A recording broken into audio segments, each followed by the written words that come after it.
পড়তে বসলে মন অন্যদিকে চলে যায়? তবে থামো, ফোকাসকে হ্যাক করতে শেখো। এই 4টি মারাত্মক ফোকাস হ্যাক তোমার জীবনকে বদলে দেবে। তাই স্কিপ না করে 1 মিনিট ধৈর্য নিয়ে শুনতে থাকো। প্রথম হ্যাক, ফোনকে দূরে রাখো। সোশ্যাল মিডিয়া স্ক্রিন তোমার স্বপ্নের সবচেয়ে বড় শত্রু।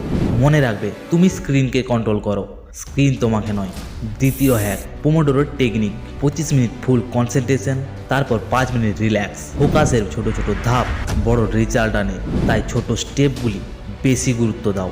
তৃতীয় হ্যাক, স্টাডি প্লেস ঠিক করো। পরিষ্কার টেবিল, নীরব পরিবেশ, মনও থাকতে হবে ক্লিয়ার। তবে চিন্তা নয়, চেষ্টাই তোমার প্লেসকে প্রোডাক্টিভ করে। চতুর্থ হ্যাক, মাইন্ড রিমাইন্ড করো কেন শুরু করেছিলে। প্রতিদিন নিজের ড্রিমকে মনে করাও। যেখানে মন ফোকাস করে সেখানেই সাফল্য জন্ম নেয়। তাই আজ থেকেই শুরু করো তোমার ফোকাস হ্যাকিং জার্নি। কারণ যেই দিন তুমি মনোযোগ ধরে রাখবে সেদিনই তুমি টপার হয়ে উঠবে। মনে রেখো, মনোযোগই ম্যাজিক। তাই আজই নিজেরটা অন করো। গান্ধী সোচ, মনোযোগের ম্যাজিক অন করো ইয়ার।